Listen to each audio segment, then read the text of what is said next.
अगर सास की बातों पर आ रहा है गुस्सा तो मर्यादा में रह के करे बात। शादी के बाद ससुराल में एडजस्ट करना एक लड़की के लिए किसी चुनौती से कम नहीं है। खासतौर पर सास के साथ तालमेल बिठाना आसान नहीं होता, और ये क्योंकि कई बार सास बेटी समझकर बहू को अपने घर लाने के बाद भी उसे अपना नहीं पाती। ऐसे में छोटी छोटी चीज़ें मतभेद और झगड़े का कारण बन जाती हैं। आमतौर पर अगर सास को कोई बात बुरी लगी है तो 100 बातें उसके मुंह से ऐसी ज़रूर ही निकल जाती हैं जो बहू को बुरी लगती हैं।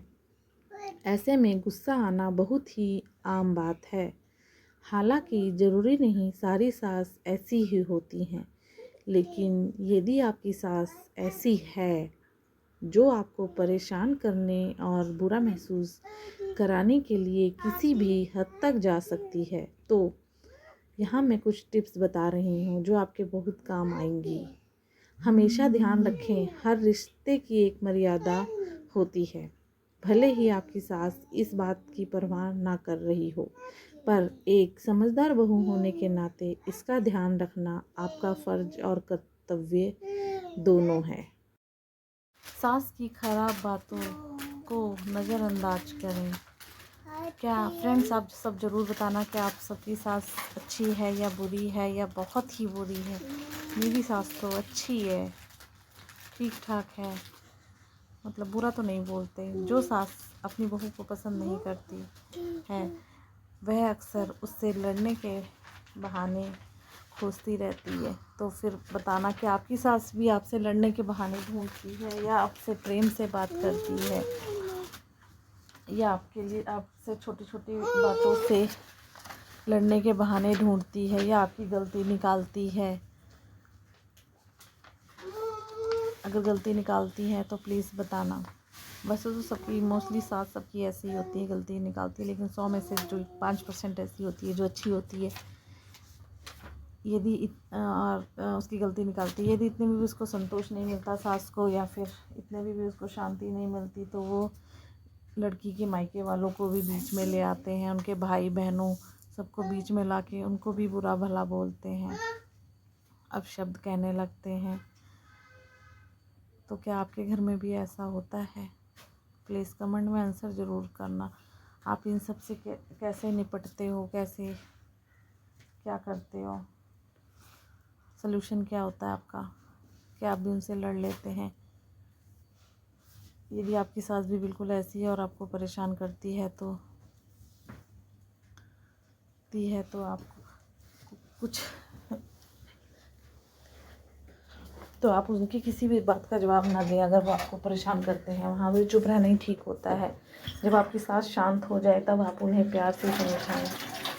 वैसे प्यार से समझते तो नहीं है, लेकिन फिर भी हमारा फ़र्ज है 2-4 बार प्यार से समझाने का।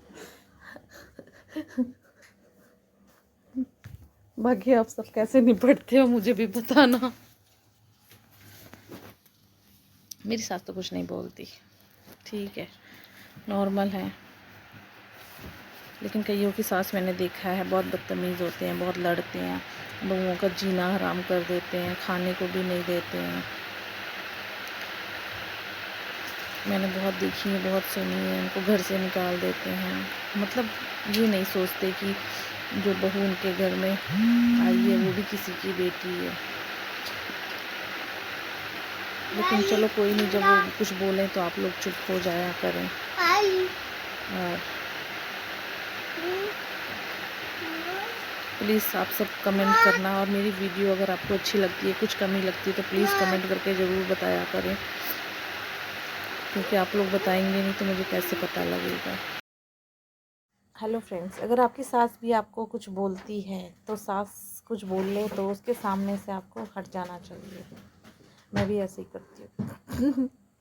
सास के साथ रहते रहते आपको पता हो जाता है कि हो गया होगा कि सास को कब गुस्सा आता है और कब नहीं, कब वह अच्छे मूड में होती है और वह कब गलत मूड में।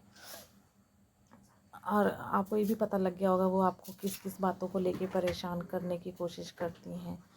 तो अच्छा होगा कि जब वो आपको ऐसा कुछ करें, आपके साथ ऐसा कुछ करें, आपको कुछ कहें तो आप उनके सामने से हट जाएं, उन्हें पलट के जवाब ही ना दें। ऐसे में जब भी लगे आपकी सास आपको परेशान करने का मौका ढूंढ रही है या आपको गुस्सा करने का दिलाने के लिए आपको उल्टा सीधा बोल रही है या उल्टा सीधा बोलना शुरू कर देती हैं, आपको चुगली करना शुरू कर देती हैं, तो आप उनका जवाब ही ना दें, इग्नोर करें। इग्नोर करेंगे ना तो सारे बातों का सल्यूशन हो जाएगा। उनकी किसी बात का जवाब ना दें, उनके सामने से चली जाएं। और सारी सास ऐसी नहीं होती, बहुत सी सासें अच्छी भी होती हैं जो अपनी बहुओं को बेटी की तरह रखती हैं। और जब तक उनका गुस्सा ठंडा ना हो जाए ना, आप उनके सामने आए ना। जब उनका गुस्सा ठंडा हो जाए फिर आप उनके सामने आए।